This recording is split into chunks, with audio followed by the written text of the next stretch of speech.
ToyTractorTimes.com is at the 2015 National Farm Toy Show with Dick Marcott of Spring Valley, Wisconsin.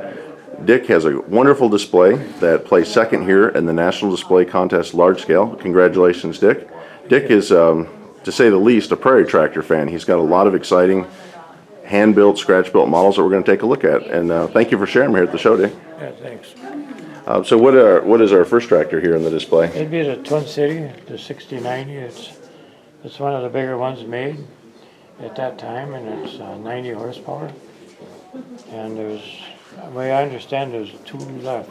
And this one was in Fargo, North Dakota, and the other one's in Canada. Wow.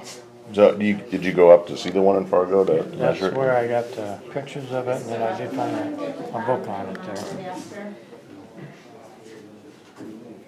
Is it in the museum in Fargo, or is it owned by a collector? It's called Rolog. It's actually in Minnesota, 30 miles out of Fargo. Okay. It's a thrashery show at Labor Day weekend. Well, they run them all there. These Prairie tractors are giant. I mean, if anyone attended the Half Century of Progress this year, they're almost as big as a Steiger.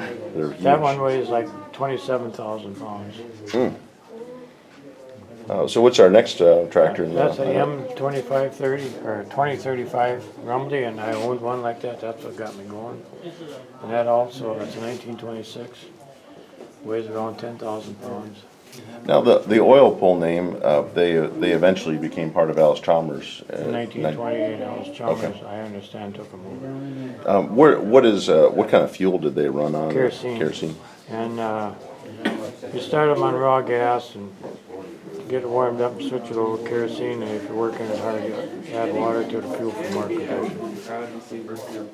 They were noted to be a cheap running tractor. And then this must be a K steam engine? That's the largest one built, the 110. And that weighs around 32,000 pounds. And it was 110 horsepower? Yes, it's one of the biggest ones that K's made. There's quite a few of them around. I know a lot of them were used to run threshers, but and they're also used for plowing. How many plow bottoms could they run? 12 to 14 bottom plow. That's also very comparable to today's Steigers. Yeah. And the next one is actually a 2040 case gas tractor. That was a night. That one's rough.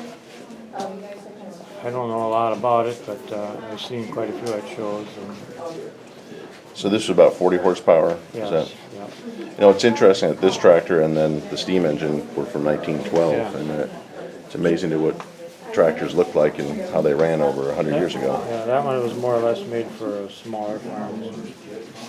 That's when they were starting to get them compact in one way or the other.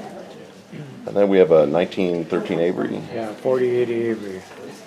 That tractor is it's different than a lot of them. The radiator and the engine, you slide that back and forth to change the gears.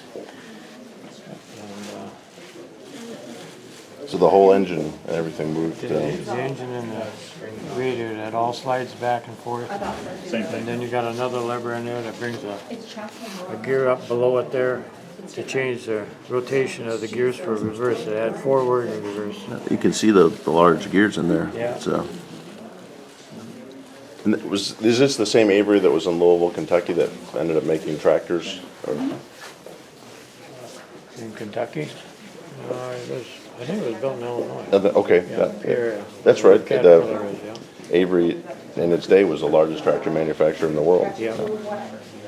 That's a big tractor. And then you got the 3570, and it stands for Minnesota Thrashing Machine Company. It was built in Hopkins, Minnesota. And over the years, Twin Cities bought them out. Twin City Tractor Works bought them out. So this would have been an early forerunner of Minneapolis Moline tractors. Yep.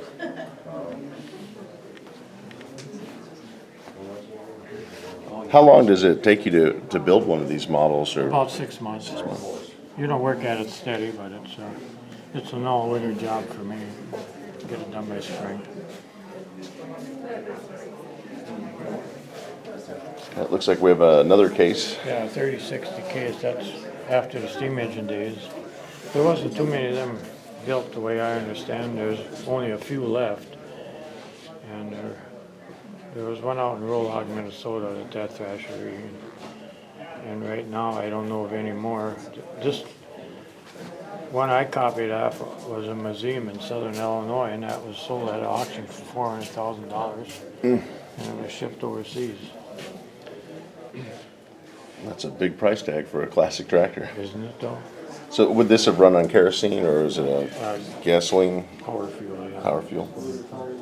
Now, how does this work where we see the vents and I imagine this That's is your exhaust? that's your radiator. Okay. The exhaust creates a draft. It don't have a fan on it, Okay. so that creates a draft in there to cool the water. And we have another, looks like a larger oil Yeah, pull. that's the larger one, 3060. And that tractor will pull like 10, 12 bottom plow. A number of years ago out at Rolog at the thrashery on Labor Day weekend, they had 3 of them hooked together pulling 50 bottoms. And that also runs like the smaller Rumely. It's cool, you can add water to the fuel for more compression. Okay. Oh, it's amazing because there weren't any hydraulics on these tractors, so No, that was all no. hand operated implements, and it took a lot of people to run that. Yeah, it did. This looks like maybe it's your current project.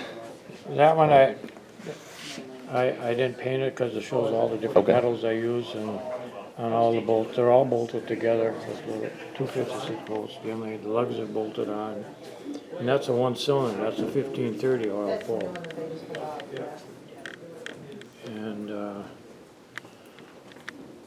that runs the same as the other ones. Well, they always have kerosene. They want to warm it up. They add water to the fuel. So do you notice the wood kind of operator station? Is that, do you weather that wood or how do you? Yeah, I cut a piece of, that's a solid piece, but then I groove it and I just put some stain over it or varnish. It's impressive just to see how this all comes together, metal and copper. And I can lift it up and show you. I don't know if I did that yesterday. But the underneath's got all the grain. wow. It's neat how it used a chain To steer it, yeah. That's an amazing detail. And then the Alton Taylor, that's built in Ohio, I guess. Just throwing on his bucket list to come here once.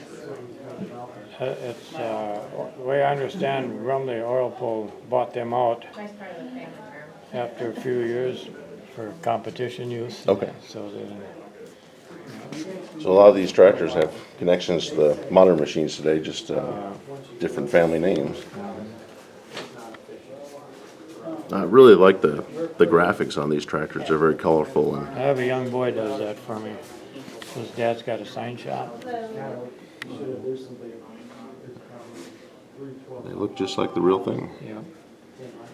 Or a lot of like, I guess our next model here is a big 4 that Yeah, that almost was- looks like they would have hand painted. That's all hand painted. That was built in Minneapolis, the real ones. And what was the horsepower on that? I guess 30 That's horsepower? 30 horse. Okay, They call it the Big Four because it was 4-cylinder. okay. Yep. Western New York. See the back's got all the magneto and different and stuff. So you would hand crank it to Yeah, start it? The crank goes into there.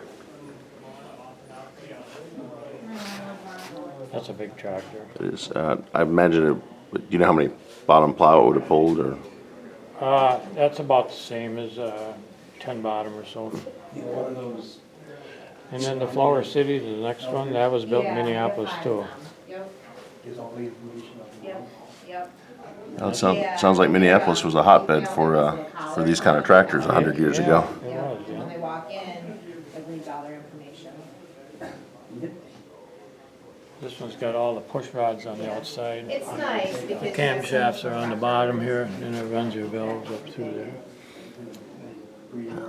That's a lot of work to put that all together. So is that a lot of copper there to get the tubing or? The rods are sulfur copper. Okay. pushed around, they can go through when they wanna go through and. Dick, thank you very much for the tour of this You're welcome. impressive scratch built collection. If there's treated cows and stuff, they. And congratulations on your second place trophy. Yeah, I was pleased. All the milk is tested. I generally go to Thrasher Reeds and you don't get judged there, you just show up. And that's fine with me too, you know. Oh, I'm sure. It's neat. I know our big tractor power channel on YouTube. We have a great video of all these tractors in a row plowing. They pulled 91 bottoms across the field. Each one had a different plow, but they. Something. Here, I can show you a Shut picture. down, rinsed out, clean before the next cow comes in. Here's a plow, they pull a gang plow. Yeah. So that That's a 8 bottom I built there. so you'd had to have 4 men on there to lift it, or two maybe. Two would do it. The man that's standing by the first lever and the man by the second lever. Get to the end of the field, the man on the first lever would pull it down, then he'd walk around the second man to grab the third one while this guy was. Okay. And rotate like that. Goes from Yep. 11 o'clock in the morning to 11 o'clock in the morning to 4 o'clock. And then I've got there's a case sash machine that goes with all corn shredder. Oh, it's neat to have the implements to go with them too.